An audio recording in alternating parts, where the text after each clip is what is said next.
Assalamualaikum warahmatullahi wabarakatuh. Apa kabar anak semuanya? Mudah-mudahan dalam keadaan sehat walafiat, tetap jaga kesehatan, tetap berada dalam rumah masing-masing. Sekarang kita masuk materi kita, kerajinan bahan keras dari buatan.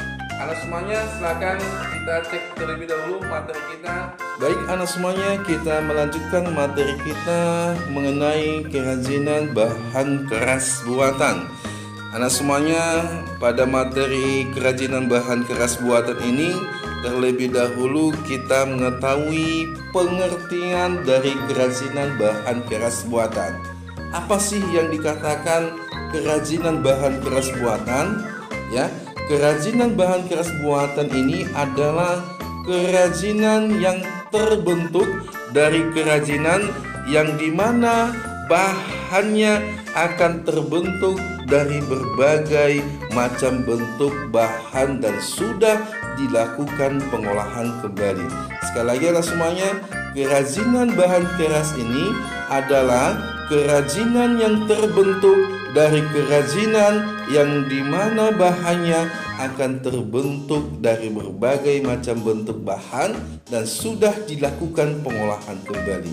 Jadi semuanya, kerajinan bahan keras ini bahan-bahannya memiliki sifat dan karakteristik yang berbeda. Kerajinan bahan keras buatan ini adalah yang pertama adalah kerajinan kaca yang menampilkan dalam bentuk lukisan. Ya, lukis kaca adalah jenis kerajinan yang sering digunakan adalah dekoratif.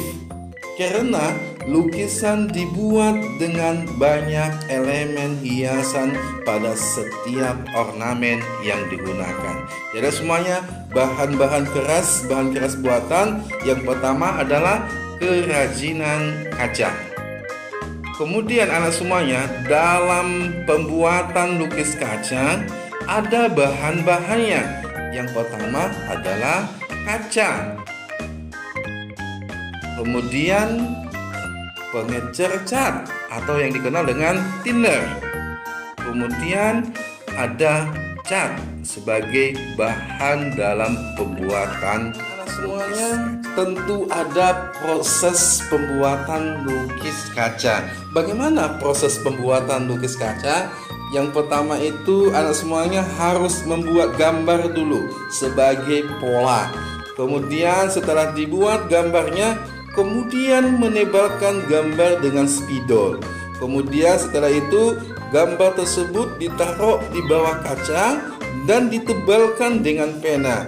Kemudian memberi warna pada gambar dengan cat. Kemudian menutup seluruh permukaan kaca dengan cat. Setelah itu lukisan sudah jadi selesai dan dapat bahan keras buatan. Yang kedua berasal dari logam.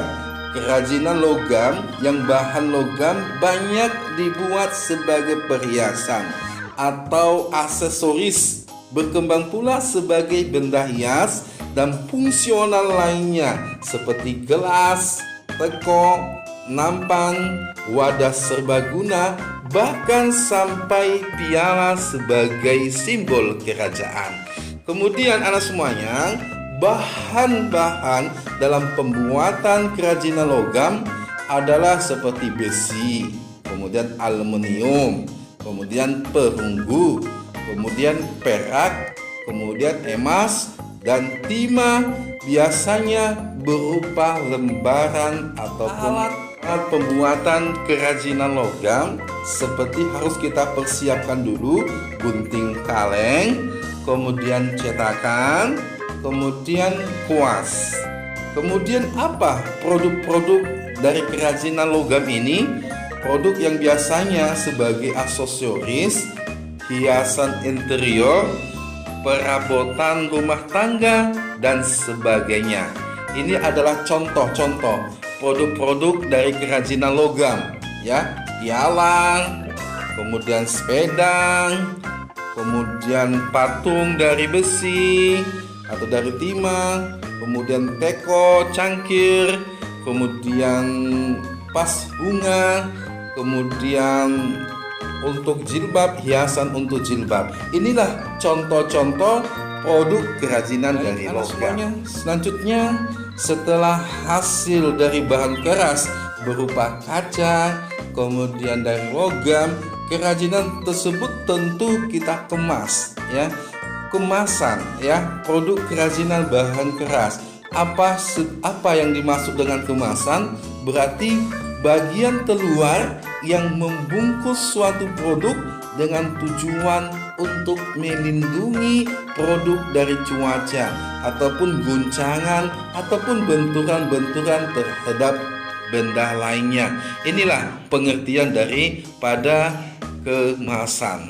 Semuanya, demikian materi kita menyelesaikan materi pembahasan pada saat ini. Kita masuk minggu depan pembelajaran tentang prinsip kelistrikan dan sistem instalasi listrik yang berhubungan dengan bab rekayasa. Saya mengucapkan terima kasih kepada semuanya. Tetap jaga kesehatan. Sampai jumpa minggu depan. Saya Bapak Sudahi. Assalamualaikum.